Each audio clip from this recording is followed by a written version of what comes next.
Well, greetings everyone, and welcome to God Save the King. I am your host, Tim Kais, and I want to thank you for listening to God Save the King or watching it. It is available on video on certain platforms, but you're listening to it probably on the Truth Be Told radio network, where you can hear God Save the King every Friday night at 10 p.m. Eastern Time.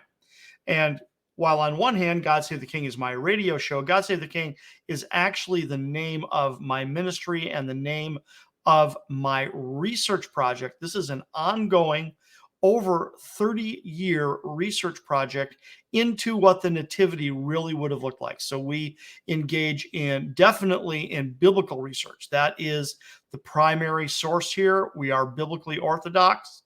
So we look at the biblical record about the nativity, but of course we also dive into historical records and scientific research as well. And this is all devoted to deconstructing the traditional nativity story, which is Christian mythology, and then reconstructing the nativity and telling the story the way it really would have happened, because telling the story is critical, because this is a huge story. I had mentioned in some earlier episodes that this is in a way, listen to my words carefully, this is mythology, but I don't mean mythology in the sense that it's a false story. Okay, I don't mean that at all. I mean mythology in the sense that mythology is transcendent. Mythological stories, whether they're Greek myth, Roman myth, or biblical truth, okay, they are mythological in the sense that they are transcendent and eternal stories. They deliver transcendent ideas and and eternal concepts. Okay, now mythology, Greek mythology or Roman mythology or whatever, that is not inspired by God. I'm not saying that for 1 second. It is not scripture. It is not inspired by God. But these are stories that in many ways are actually ingrained in human nature and that we recognize almost without thinking about it. So the Bible is the pinnacle. There you go, right?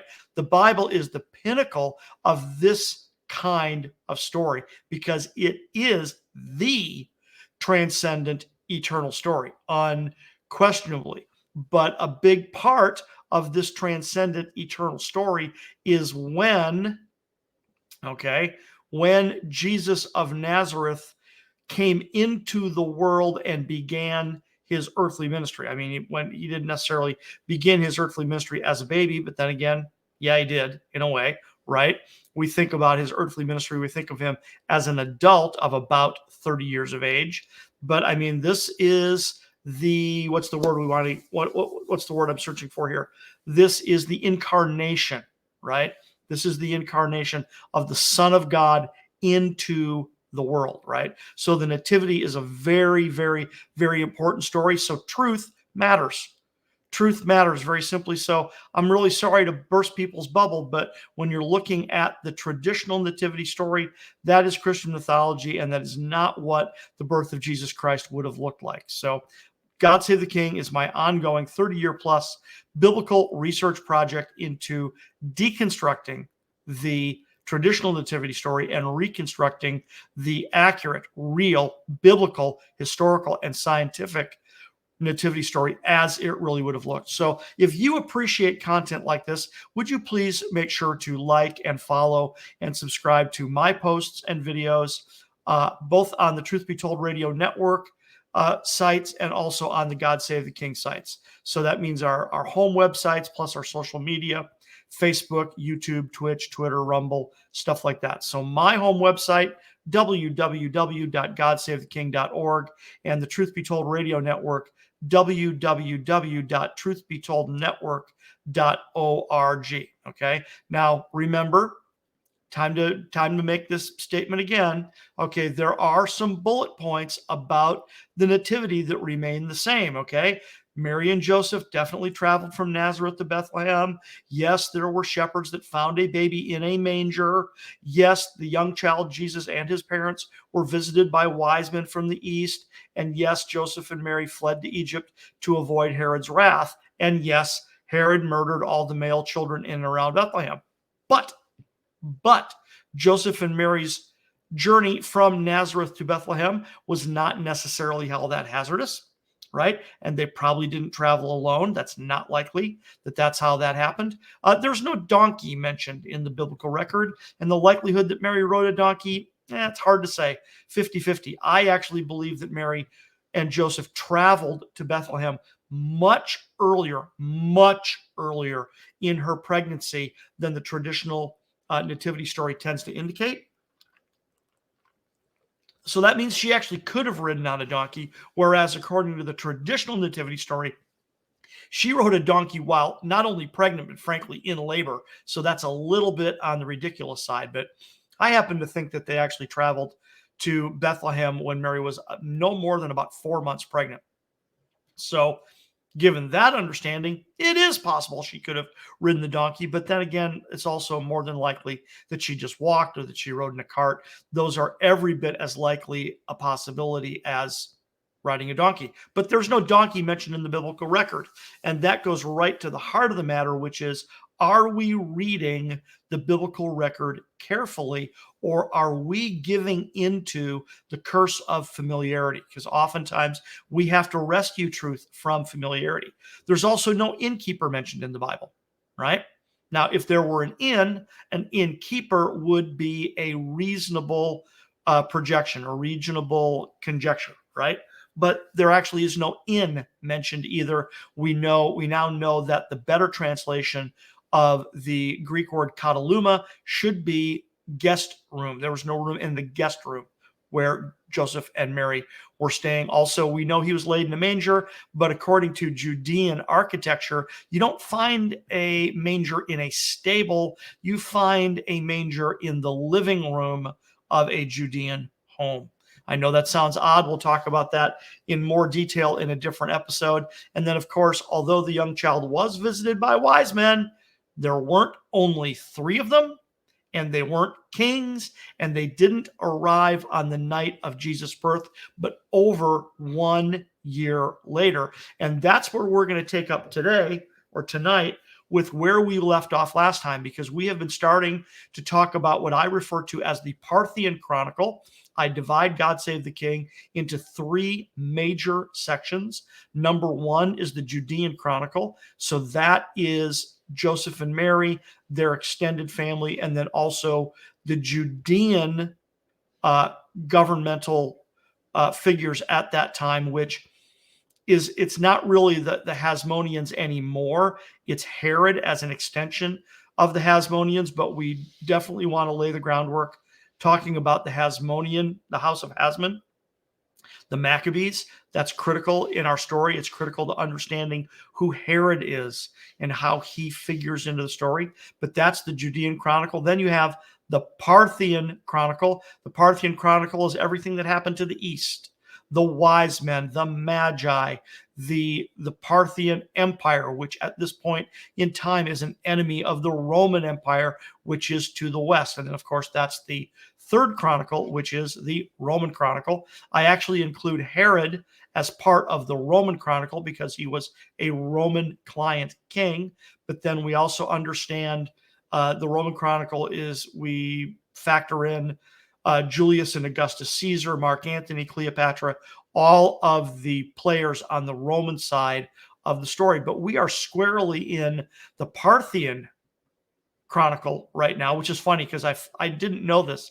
When I originally grabbed onto those labels, Judean, Parthian, and Roman Chronicle, I was unaware that, because this was years ago, this was many, many, many, many years ago that I grabbed onto those labels. I was unaware of the fact that ancient Mesopotamian literature is called chronicles. So, which isn't too big of a shock. Lots of historical literature are called chronicles, but ancient Mesopotamian literature in particular is often called a chronicle.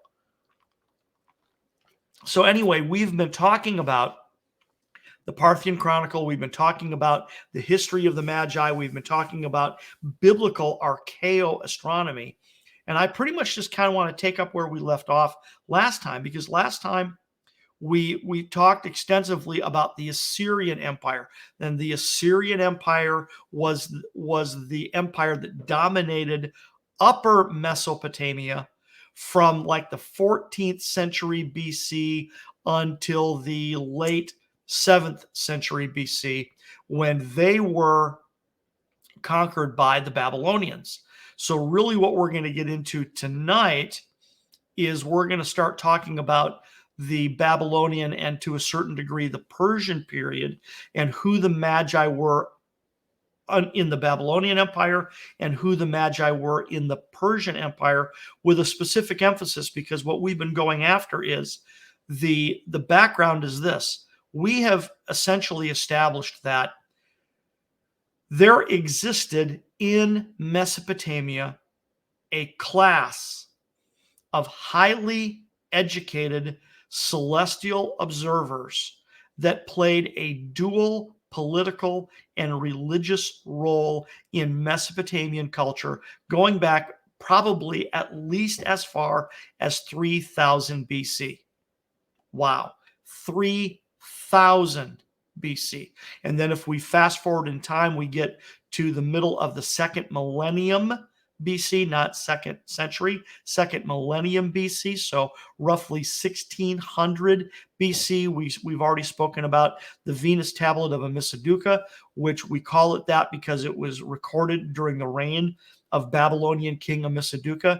And the Venus tablet of Amisaduqa is a cuneiform clay tablet that catalogs the heliacal risings of the planet Venus. So that helps us understand a lot of things about the Magi, that they were obsessed with the heliacal risings of stars and planets, and they recorded this meticulously. So the heliacal rising of a planet would be something that would get their attention. So when the Magi show up at the court of Herod the Great in Matthew 2, and they say, "We have seen his star in the east, En te Anatole, we have seen his star in the rising," that is what they are referring to. Contextually, it is very clear that is what they're referring to. They are not referring to the generic direction east.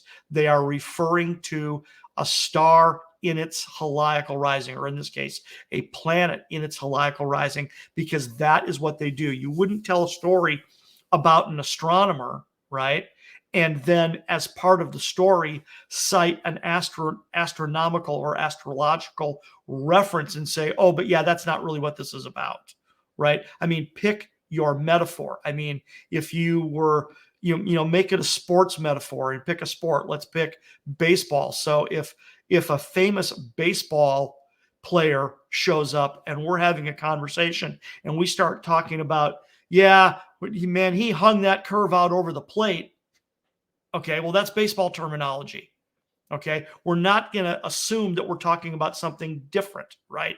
So if the context is astronomers and astrologers and you talk about something in the rising, right, and these men are obsessed with the heliacal risings of stars and planets, then come on, guys, that's what we're talking about, right? I mean, I've read articles that try to say that the Magi weren't even astronomers, which is just ridiculous. Anyway, so like I said, we've established the fact that in ancient Mesopotamia, possibly as back as 3000 years BC or more, there was a distinguished class of highly educated astronomical observers that played a dual religious and political role in their culture.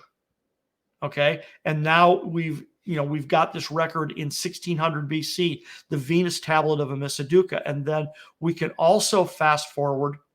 We did this a couple of shows ago, where we talked about a particular clay tablet. I forget the label off the top of my head, but it is a clay tablet that references one of the men who is in the royal entourage in Jeremiah 39, I think it is, which is the second invasion or second conquest of Jerusalem by the Babylonians. And we're going to talk about that here in just a second. But what's amazing about that is this is another cuneiform clay tablet.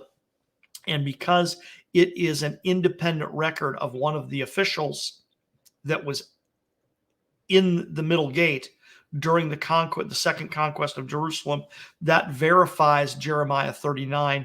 And in Jeremiah 39, we also read about the chief of the Magi. And this appears to be about the time that the label Magi started to be used to refer to this classification of celestial observer. It also appears to go back to the Magians, okay, who were one tribe among the Medes, who are referred to by Herodotus. The historian Herodotus mentions the Magians, as one tribe among the Medes. And then what appears to have happened, we're not precisely sure, but this is how history how history works, is we go with the best information we have, and then we have to try to fill in the blanks, so to speak, but we don't want to fill in the blanks with speculation. We want to fill in the blanks trying to follow where the evidence leads us. So we have the suggestion that the name Magian came from one tribe among the Medes. That makes sense. There's no reason to really reject that. Now, if we get additional information, additional evidence that tells us otherwise, then we'll rethink it. But for the moment, that appears to make sense. And then from the records that we do have that start to refer to this classification of celestial observer as the Magi, okay, well, it appears to be during the Babylonian and then the Persian period is when this appears to have happened. So let's take up where we left off here. This is the historical background of the Magi, right? So we mentioned briefly the Battle of Carchemish last time. So after defeating the Egyptians and the Assyrians at the Battle of Carchemish and learning of his father's death, Nebuchadnezzar, right? There's the biblical name we all know.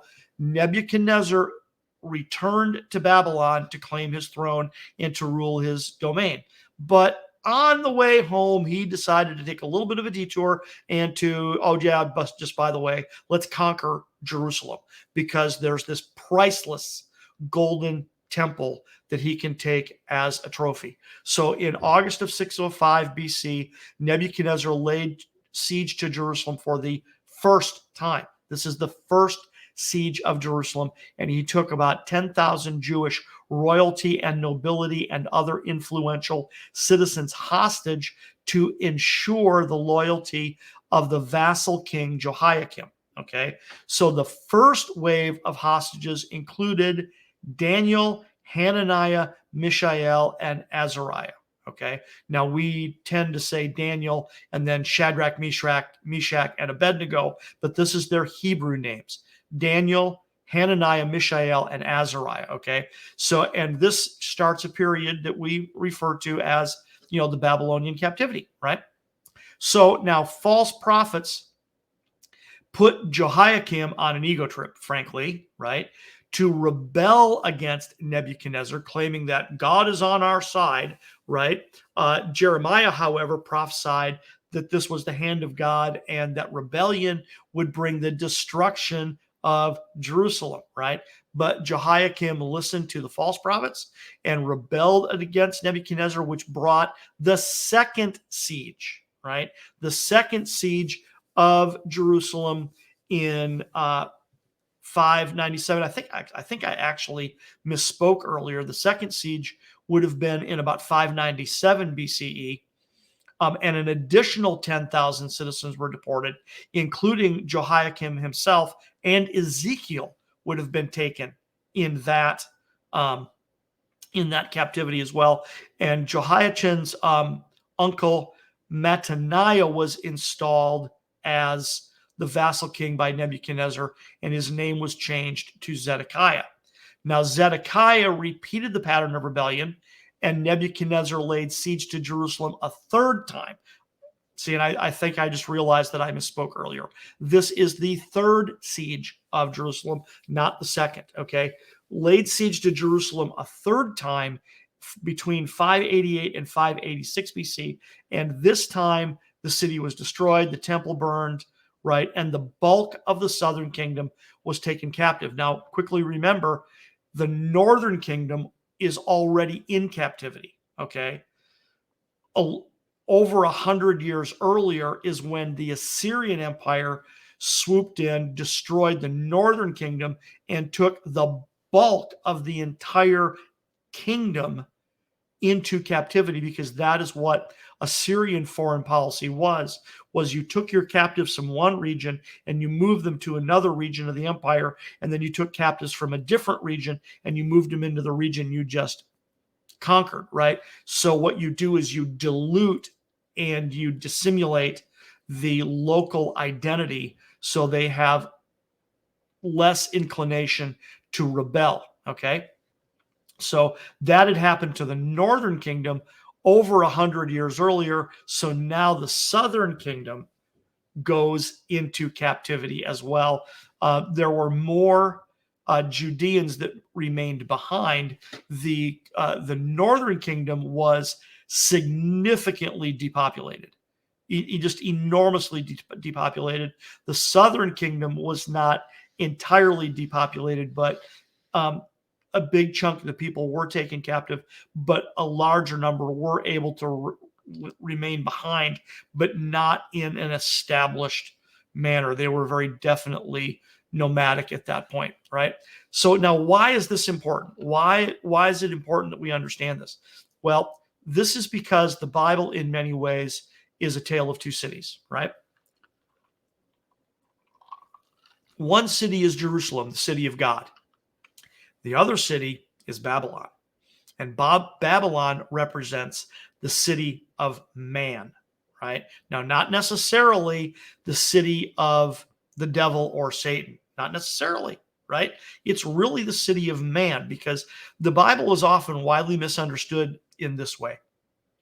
Yes, the Bible is a record of this struggle between the one true God and his arch nemesis, Satan, Lucifer, the devil. It is that. Don't get me wrong. It is that. But in many ways, it is less a record of that warfare than it is the warfare between God and humanity, right?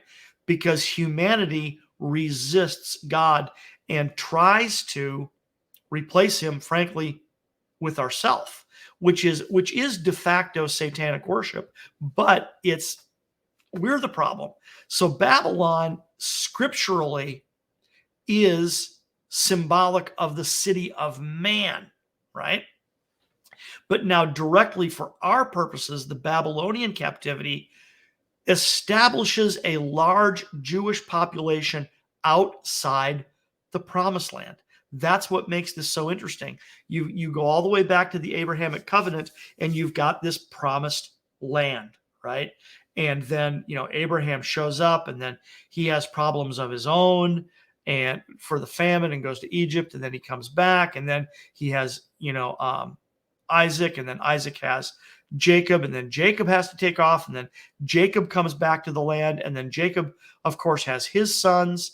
And we know about Joseph, gets sold into slavery, and then goes through his whole ordeal in Egypt, where he winds up being prime minister. But then, lo and behold, due to another famine in the land, Jacob sends his other sons to Egypt to buy food, where they interact with Joseph, first unknowingly and then later knowingly. And then Joseph brings the entire family into Egypt, right? They go in as a family. Later on, they come out as a nation under Moses. They go back, they wander in the wilderness.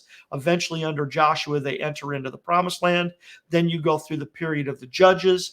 And then finally, you get to the installation of the kings, right? The period of the kings, starting with Saul and then David and then Solomon. But then, after Solomon, you get the divided kingdom, and then eventually you get the Assyrian and Babylonian captivity. So it's this amazing, amazing story of this promise of God that you will inherit this land. But man, it is just this back and forth, up and down, sideways story about can they occupy the land? Can they hold on to it? God has promised it to them, and apparently he's given it to them, right? But can they hold on to it? And they have a real problem doing this. And so now you have the Assyrian and then the Babylonian captivities. And this establishes, like I said, a large Jewish population outside the promised land. Okay. Now, this is very interesting because even though they were forced to live in this quote unquote alien land, the Jews were really permitted to do quite a lot by the Babylonians.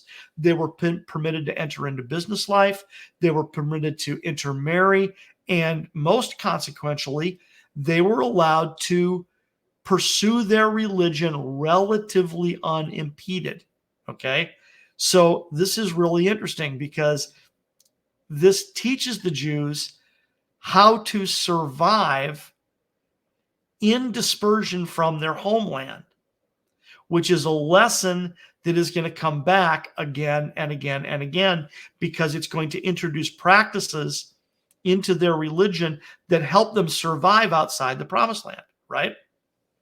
Now, the temple, of course, was this amazingly huge central feature to the practice of Judaism. So, how could Judaism possibly survive without it, right? How could Judaism possibly survive, with a sizable portion of the Jewish population living outside the promised land, right?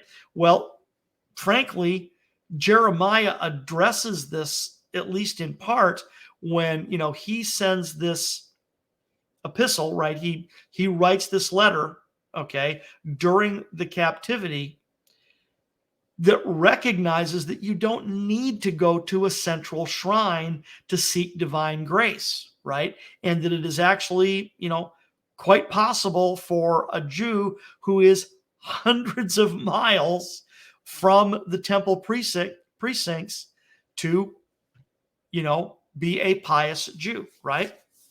So the fact that the Hebrews in exile enjoyed significant liberty and actually flourished in captivity is attested to by the fact that when Cyrus the Great, who is the Persian ruler, okay, one of the Persian rulers after the Babylonian period,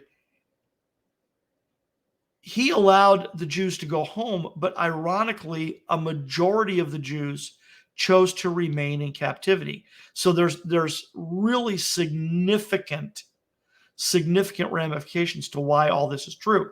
But to get more directly to God Save the King here, like we said, the Hebrews were allowed to enter into business. They were allowed to intermarry.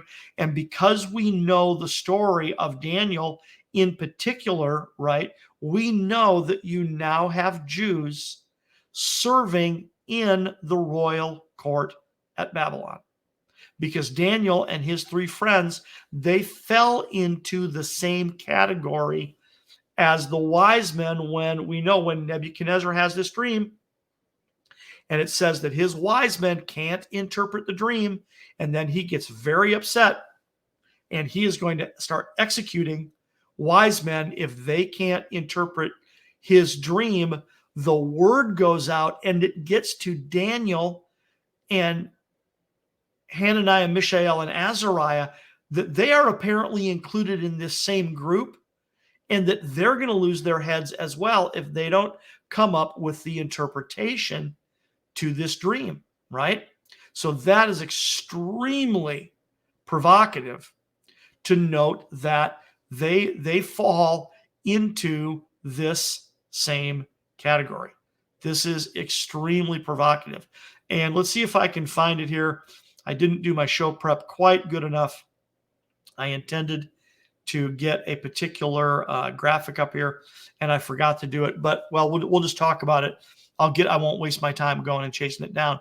But the point here being is that, like I said, Daniel, Mishael, Hananiah, Mishael, and Azariah are in the same category, right?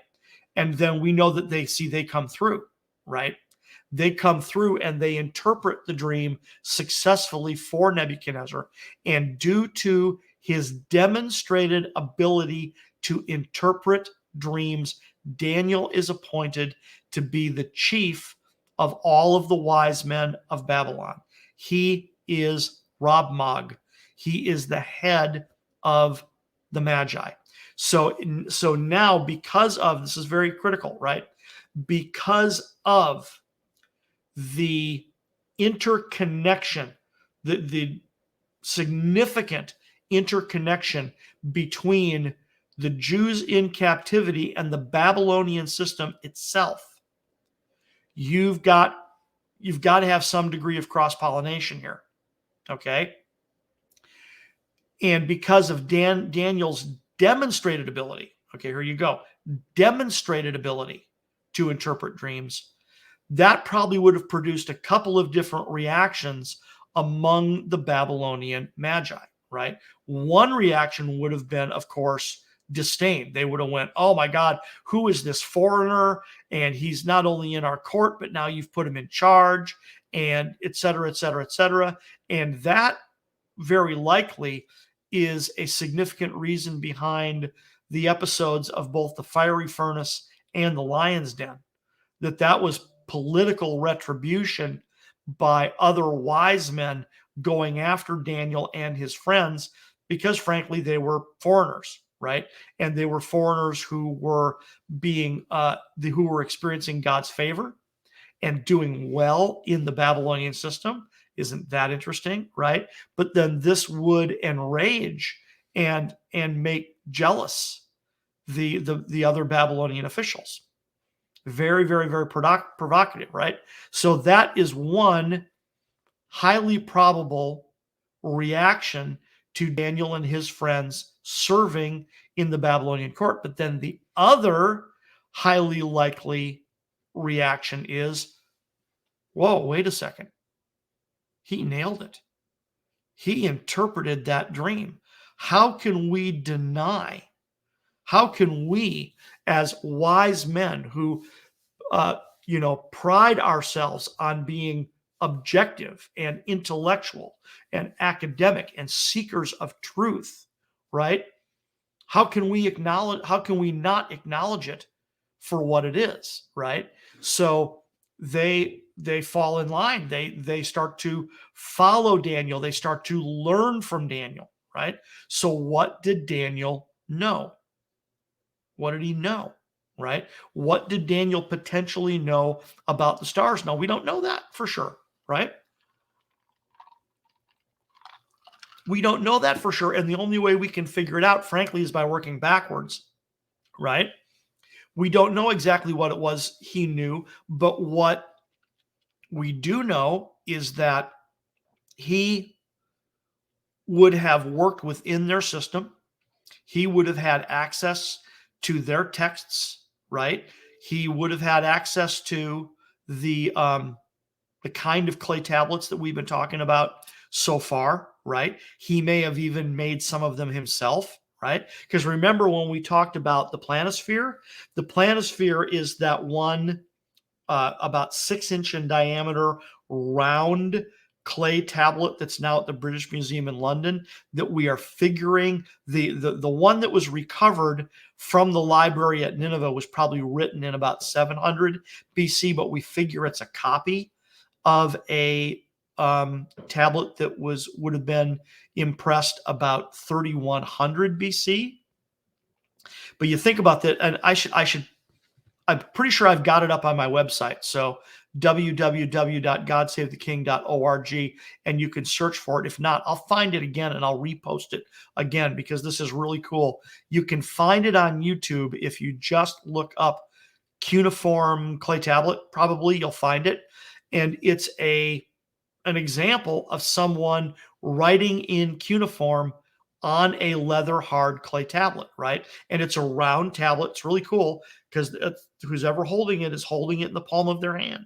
And it's a round tablet, and they got this little triangular stylus, and they're going dunk, dunk, dunk, dunk, dunk, and they're putting these impressions and writing in cuneiform in this tablet, right?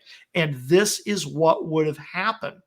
This is how they would have recorded. See, and when we talked about the planisphere, the the supposition here, the theory, the hypothesis is that these little round clay tablets like this that were big enough to hold in your hand, that these were the daily report, right? So if you were an observer, if you were a magi, and you would go outside at night, right? Either at sunset for the evening observation or at sunrise for the morning observation, or at any other time during the night when they would set a watch, when they would prescribe a recording, right? But you go out in the evening, you watch the sun go down, you're watching the stars come out, you're noting their locations, you've got an oil lamp or a candle there, you've got a leather hard clay tablet and a stylus, and you start going doink, doink, doink, doink, doink, and you're recording what's where, when, how, etc. And that's what a lot of these clay tablets were about, is that they were the daily record. Okay. Now it appears from what we know now that these daily records would be kept for a week or a couple of weeks and presumably transcribed onto a different tablet to create, for example, like the Venus tablet of Amisaduka. So now you have an entire catalog, right? And then they would use water and a rag or something equivalent to that, and they would frankly erase the tablet and re-wet it, and it would become leather hard again, and now you could use it again, right? So it was, pencil and paper, so to speak. But this appears to be what happened for the various observations. So it's really provocative to think that, like I said, not only would Daniel have had access to these, it's entirely possible Daniel did some of them himself, right? Made some of these recordings himself. And then once he understood that, okay, the Babylonians were, for example, were so big on the heliacal risings, right? That he would have mentioned that, well, yeah, that's heliacal rising, is significant, right? You should watch for that, right? They are significant. Or he would make mention of the fact that, well, in my tradition, in the tradition of my people, and the tradition of the one true God, each of the 12 major constellations is symbolic of one of the 12 tribes that my people come from, right? And he could have presented that in, because that we know that, right, from Joseph, right? When Joseph has the dream about the 11 constellations bowing down to him. This is very insightful, right? Because now here it is. See, it's dreams. See, it's dreams, for crying out loud. One of these days, I'll do probably a segment or two or three where all we talk about is dreams and how dreams occur in the Bible and what the Bible says about them, because it's right here in the story of the Magi. And the nativity story. I mean, in the nativity story itself, we know that God speaks to Joseph in a dream several times, and we know he speaks to the Magi in a dream, right? And then in the history of this kind of thing, Daniel was an interpreter of dreams and had dreams himself. And then you've got Joseph was a dreamer and interpreted dreams. I mean, this is a big darn deal biblically. I'm very fond of telling people that the doctrine of dreams in the Bible, the fact that God speaks to people in dreams in the Bible is so plainly stated. It's right there in plain black and white. You've got God speaking to people in dreams in the Old Testament. You got God speaking to people in dreams in the New Testament. You've got him speaking to Jews. You've got him speaking to Gentiles. You've got him speaking to believers. You got him speaking to unbelievers. So this notion that God speaks to people in dreams is remarkably plain in Scripture. A plain reading of Scripture leads you to this understanding very readily, very easy. As a matter of fact, and this is why I said I like pointing this out, you can actually have a far greater doctrinal debate about other mainstream doctrines that are considered orthodox, that the church practices in all manner of, frankly, different ways. I mean, you want to start a debate, between different denominations, start a debate about whether water baptism is required or not. There's a debate, right? Start a debate about how is communion supposed to be handled, right? Is it every day? Is it once a week? Is it once a year? Is grape juice okay, or does it have to be wine? Right? All this stuff. Okay. You want to start a debate, you can start a debate. So the irony is that you could actually start a more substantial debate about that and have people really dig into scripture and say, well, we're basing our opinion on this, and actually have a far many more differing opinions than you can about what the Bible just very plainly says about dreams, that God speaks to people in dreams, right? But my point being is that back when Joseph had this dream, and my intention here is not to rabbit trail about dreams, but I guess we are. When Joseph has this dream, he has two dreams. He has the sheaves, of course, bowing down to him, and then he has another dream. And the second dream, it says, the sun, the moon, and the 11 stars bow down to him, right? And then it says he tells the dream to his family. Now, a couple things here, a couple details. It is widely taught that Joseph screwed up here, that he messed up, that he was not supposed to tell his family his dream. I don't agree with that. Okay. I've been researching this subject for a long time, and I think that is our modern understanding of dreams, and a very surface level reading of the text. I think culturally at that time, see, because this dream wasn't just for Joseph, this was a destiny dream for the entire family, not just Joseph, right? So therefore, culturally at that time, because dreams were considered to be a very powerful spiritual message, you told your dreams to your family. You made a point of it. Okay, it wasn't that you didn't do it. Of course, you did it, right? Now there may have been, because it's widely considered that Joseph was arrogant, right? I'm not so sure that's the case. Now there may have definitely been some youthful enthusiasm. Okay, now that I can buy all day long. That Joseph was young, that he was inexperienced, he was very enthusiastic, and God just moved upon him in a very, very, very powerful way. So it's entirely possible that Joseph shot his mouth off. That I can believe all day long. But at the same time, I think in that culture, they were supposed to tell each other their dreams, and Joseph tells his dreams to his family. And take note, Joseph doesn't interpret the dream. His family interprets the dream all on their own. They knew what the dream meant. They didn't have to think about it. They didn't have to ask questions. They knew what the dream meant, right? And then it goes on to say, and for this reason, Joseph's brothers hated him all the more. Okay, because they knew that the 11 constellations, Joseph himself being the 12th, bowing down to him, meant that they were going to bow down to him, that he was going to have the leadership of the family, right? And then even his father noted it, Jacob. Jacob comes to him and says, shall your mother and I and your brothers bow down to you? So his entire family, check this out, his entire family recognized the fact that there were 12 brothers and 12 major constellations, and that each constellation symbolically represented one each of the tribes.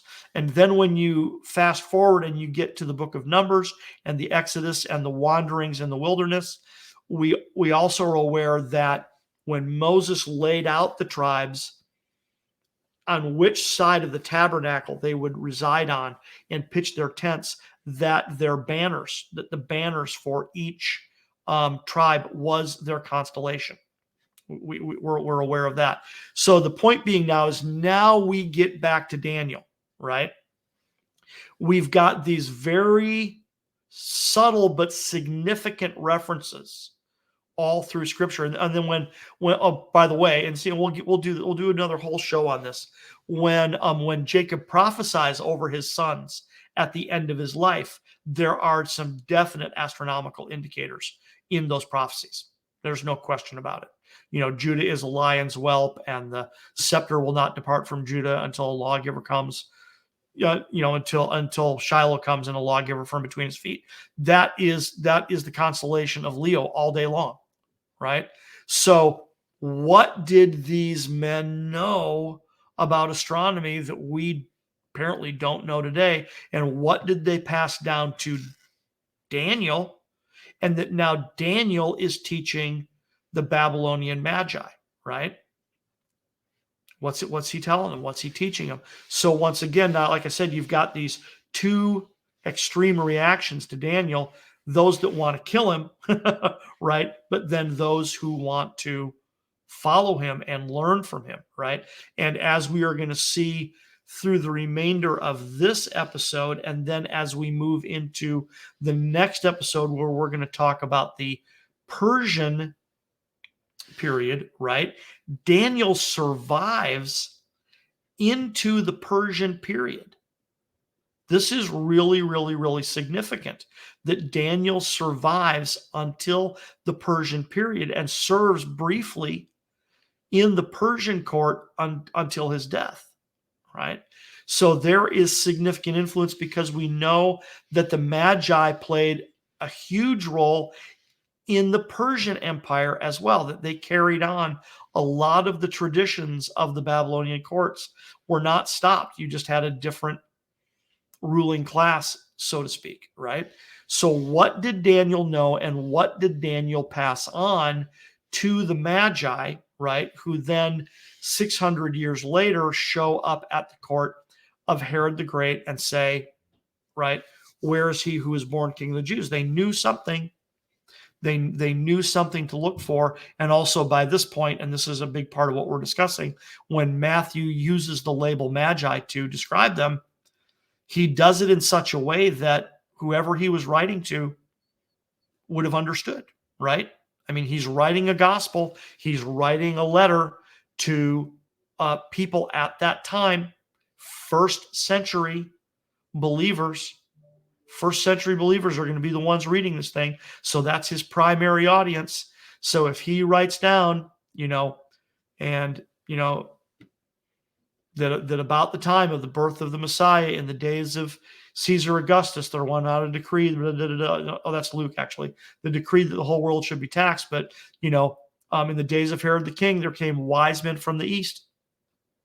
Magi, Magoi in Greek. Magi from the east, declaring, we have seen his star and have come to worship him. And he writes it so matter-of-factly, and he writes it in a way that whoever was reading it was supposed to understand it. So really pretty stunning, because it appears that it is logical to conclude. It appears logical to conclude that there was, for lack of a better way of putting it, there was secret knowledge passed on, right? That whatever was known by the 12 sons of Jacob, that each of the constellations represented a tribe, right?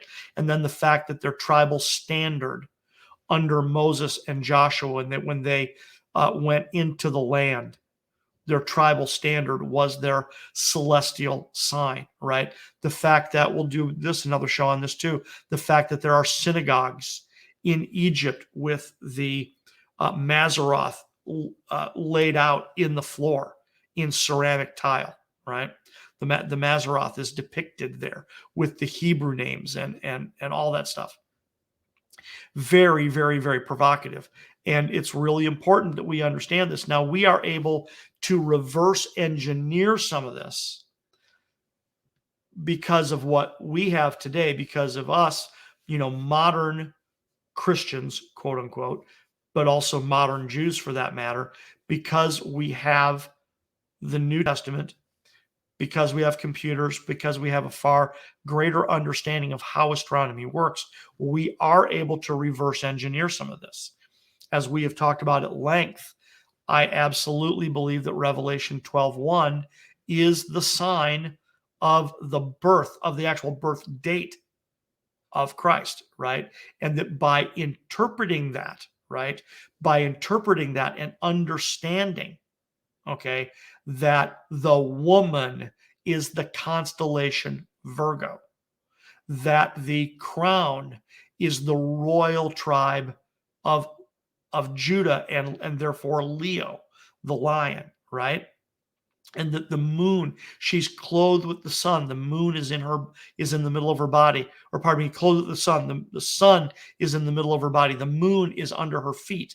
That's very interesting as well, right? Where is the moon positioned exactly, right? And on her head is a crown of 12 stars. And that could mean, the naked eye observable stars of Leo plus 3 additional planets that point to a specific date, right?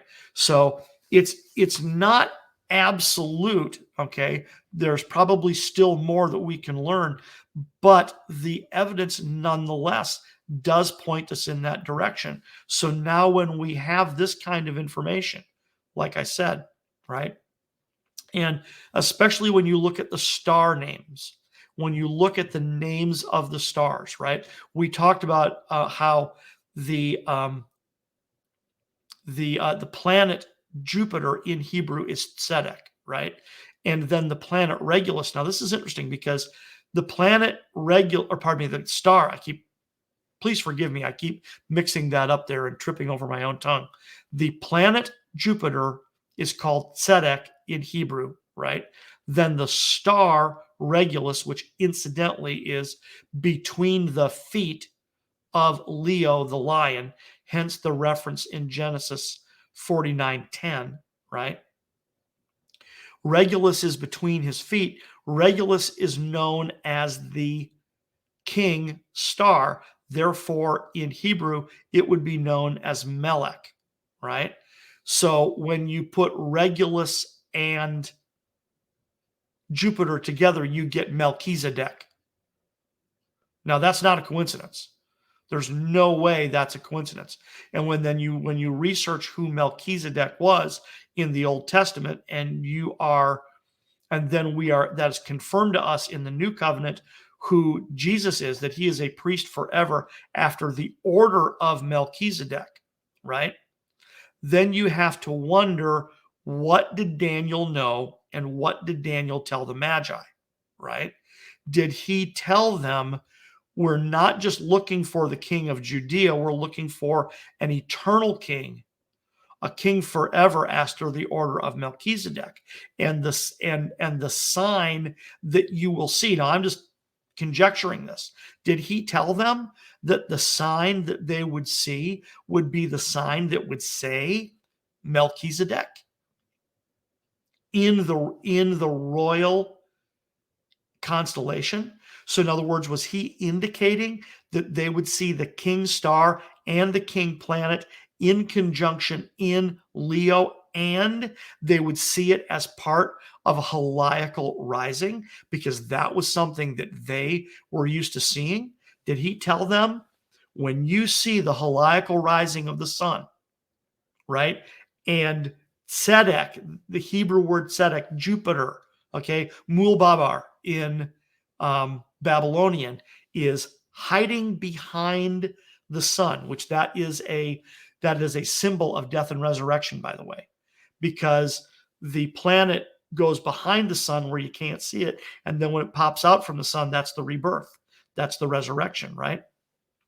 But the sun and Jupiter and Regulus are in conjunction during a heliacal rising in Leo. Is that what he told them to look for? Because that would all fit with Matthew chapter 2. We have seen his star in the rising, right? His star being Tzedek, the planet Jupiter, right? But in conjunction with Regulus and the sun in a heliacal rising. I think that's what it is. I think that's a fair understanding of what happened. Could have been something else, possibly. Is there more to learn? Likely, right? But is that a reasonable explanation? I think that's a very reasonable explanation of what it was the Magi saw that kicked off them paying even more attention, and that over the next year, they saw a highly condensed series of events involving Jupiter and Regulus in Leo over the next year. So that really wasn't where I intended to go tonight, but we went there anyway, so that's okay. As I sign off here, let's take just 1 minute to remind you that we really appreciate you listening to God Save the King on the Truth Be Told Radio Network every Friday night at 10 p.m. Eastern. There's lots of great ways that you can listen to TBTRN. You can, of course, go to their website and click on the big listen button. There are a variety of apps that you can use: the Android app, My Tuner app, Wi-Fi radio, TuneIn radio, and of course, Alexa, Google, and Apple home devices can be used to listen to the show as well. We are on some great podcast platforms now. We are on Amazon, we are on Audible, we are on Spotify, we're on Google, and we are thrilled about that. So please catch God Save the King on the Truth Be Told Radio Network and the other great shows on the Truth Be Told Radio Network as well. And last but not least, if you're low tech, use your phone, dial in 641-741-2866 or 717-567-4977 to listen to the Truth Be Told Radio Network. So thank you for joining us. My name is Tim Kai, signing off. God save the King.